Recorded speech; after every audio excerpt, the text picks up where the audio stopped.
Voting का आज दिन है। वोटिंग को लेकर ग्रामीण महिलाओं में उत्साह काफी ज्यादा नजर आता है।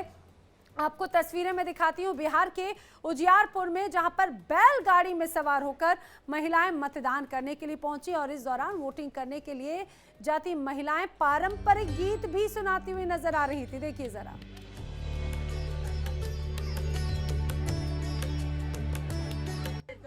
चला है भाईना भोटा गिरावे, चला चला है भाईना भोटा गिरावे।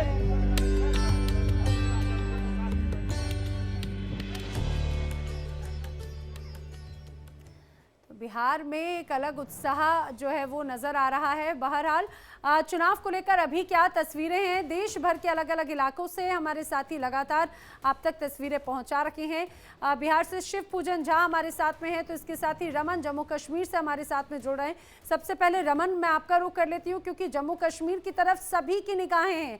यहाँ के मुद्दे काफी ज्यादा अलग अलग हैं। विपक्ष एकजुट जरूर हुआ है और उनका बार बार कहना है कि भाई जम्मू कश्मीर का अधिकार छीन लिया गया है और इसी के लिए यहाँ पर वोट जरूर दें। जरा मुझे बताइए इस बार किन मुद्दों को ध्यान में रखते हुए मतदान हो रहा है जम्मू कश्मीर में?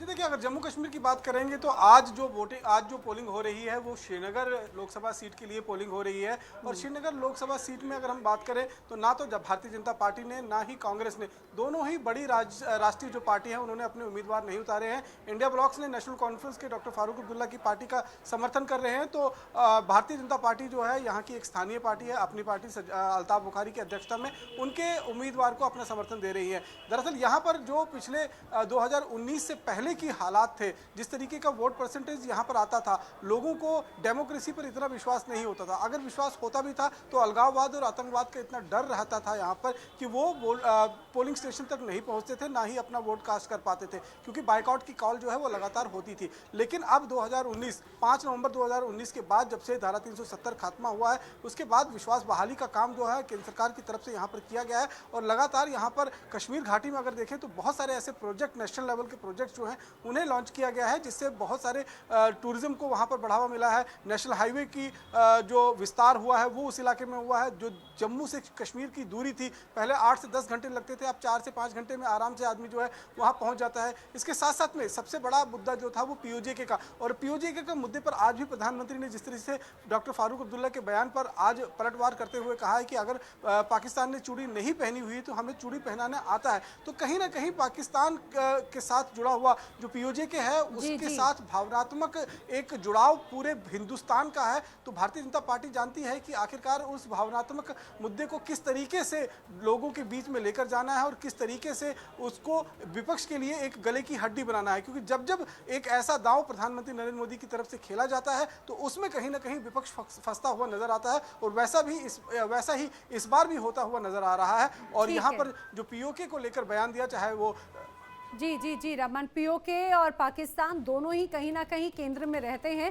खासतौर से जम्मू कश्मीर में अगर जब सियासत की बात होती है तो यहाँ के जो नेता हैं वो जब वकालत कर देते हैं तो उसका जवाब भी आज प्रधानमंत्री मोदी की तरफ से दिया गया है। और पीछे जो आपकी कतार है वो साफ तौर से इसका जवाब खुद यहाँ की जनता देती हुई नजर आती है, अपनी बारी का इंतजार करते हुए मतदान को लेकर। मैं देख रही हूँ रमन के पीछे की जो तस्वीर है। बहरहाल में बिहार का भी रुख कर लेती हूँ। जरा शिव पूजन झा जी, इस बार चुनाव के मुद्दों को समझाने की कोशिश कीजिए, खास तौर से बिहार में, क्योंकि अगर हम पिछली सियासत की बात करें, पिछले चुनावों की बात करें तो यहां पर केंद्र में जेडीयू या नीतीश कुमार जरूर रहते हैं। गठबंधन बार बार बदलते रहते हैं, मुद्दे भी उसके साथ में ही बदलते हैं। लेकिन मुझे लगता है कि इस बार यहां की जनता चेहरों के साथ साथ मौजूदा जो मुद्दे हैं उनको भी ध्यान में रख रही है।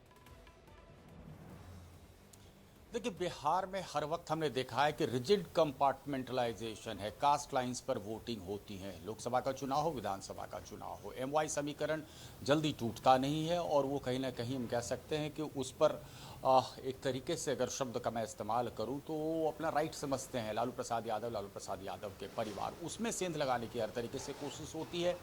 लेकिन इस बार जो चुनाव में मैं मुद्दे देख पा रहा हूँ वो तमाम चरणों में मुद्दे लगातार बदलते आ गए हैं। तेजस्वी यादव अकेले ही पड़ गए हैं, वजह की साझा कोई कार्यक्रम मैंने देखा नहीं। राहुल गांधी के साथ उनका मात्र एक कार्यक्रम भागलपुर में हुआ था, उसके बाद कहीं कोई ऐसा साझा कार्यक्रम नहीं हुआ। लेकिन नीतीश कुमार, कल आपने देखा होगा जब रोड शो हो रहा था प्रधानमंत्री नरेंद्र मोदी का, तो कमल का भी एक वो मोटिव वो हाथ में वो पकड़े हुए थे जब रोड शो चल रहा था। यहाँ पर एकजुटता दिख रही है। नरेंद्र मोदी हर बार हर चुनाव में, हर चरण में ऐसा प्रतीत हो रहा है मुद्दे बदल देते हैं, लेकिन अहम मुद्दा क्या है? जब गांव जाते हैं, दूर दराज के इलाके जाते हैं, राम मंदिर एक मुद्दा है, 370 भी एक मुद्दा है, मोदी को वोट करना है, फिर से लाना है, चाहे स्थानीय कैंडिडेट जो है वो मजबूरी उनकी हो, ये एक बड़ा मुद्दा है। यही तस्वीर हमने गया में देखी, यही तस्वीर हम छपरा में देख पा रहे हैं, यही तस्वीर हम बेगूसराय में देख पा रहे हैं। यानी कि कैंडिडेट के सिलेक्शन को लेकर के भाजपा ने बहुत सावधानी तो जरूर बरती थी, लेकिन इसके बावजूद एक एंटी इनकम्बेंसी फैक्टर है। तेजस्वी यादव लगातार वो अपनी डपली अपनी राग कर रहे हैं कि जो रोजगार यहाँ पर सृजन किया गया वो रोजगार उनकी तरफ से दिया गया। जब वो सत्ता में नीतीश कुमार के साथ आए तो बम्पर बहालियां निकाली गई, जिसको सिरे से खारिज करने की कोशिश करती है जदयू और बीजेपी, ये कहते हुए कि एनडीए की सरकार के कार्यकाल में ही ये सारे नोटिफिकेशंस जारी कर दिए थे। तो मुद्दे बहुत सारे हैं, लेकिन इसके बावजूद मैं कह रहा हूं कि यहाँ पर रिजिड कास्ट लाइंस पे कंपार्टमेंटलाइजेशन होता है, वो बहुत अहम होगा। कितना सोशल इंजीनियरिंग इस बार नीतीश कुमार कर सकते हैं, या फिर नीतीश कुमार एक बैगेज के रूप में उभर करके आएंगे भाजपा के लिए? बहुत सारी सीटें उनको इस बार मिल गई हैं, उनका ग्राफ लगातार लेकिन शिव पूजन जी चिराग पासवान इस बार बीजेपी के साथ में है, और ये कहा जा रहा है कि युवा नेताओं की एक तरह से जो मजबूती है वो उन युवा नेताओं की टीम पीएम मोदी के साथ में। आपको लग रहा है चिराग पासवान वाला फैक्टर इस बार क्या फेवरेबल होता हुआ नजर आता है, और इसके साथ ही नीतीश कुमार का वाकई में कोई इंपैक्ट नजर आएगा क्या, या फिर इस बार भी चेहरा जो है वो सिर्फ मोदी ही नजर आते हैं बिहार इलेक्शंस में भी? मैं आपकी बात से पूरी तरह से इत्तेफाक रखता हूं, चेहरा मोदी ही है और नीतीश कुमार का बहुत असर नहीं हो रहा है। भाजपा शायद कहीं ना कहीं वो कॉन्फिडेंस नहीं जुगाड़ कर पाई। उनको शायद लगने लगा कि कहीं 2015 की पुनरावृत्ति ना हो जाए, जब नीतीश कुमार राजद के साथ चुनावी मैदान में उतरे थे, कांग्रेस भी साथ थी और भाजपा को पटकनी दे रखी थी।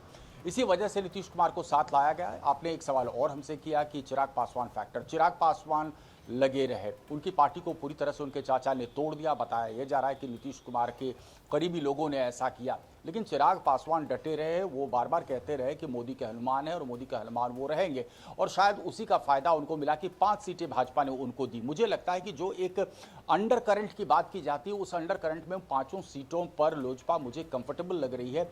ये उम्मीद की जा रही थी कि शायद चाचा पशुपति पारस स्पॉइल स्पोर्ट के रूप में उभर सकते, लेकिन पशुपति पारस के साथ पासवान वोट खास करके मुझे जाता हुआ नहीं दिख रहा है। और पशुपति पारस ने भी जो है खेमा नहीं बदला, वो अभी भी इसी खेमे में है, एनडीए की भी खेमे में है, यानी कि नुकसान किसी भी तरीके से उसका नहीं है। 2 अहम फैक्टर और भी हैं, जीतन राम मांझी भी इसी पाले में है, एनडीए के पाले में, और उपेंद्र कुशवाहा भी इसी पाले में है।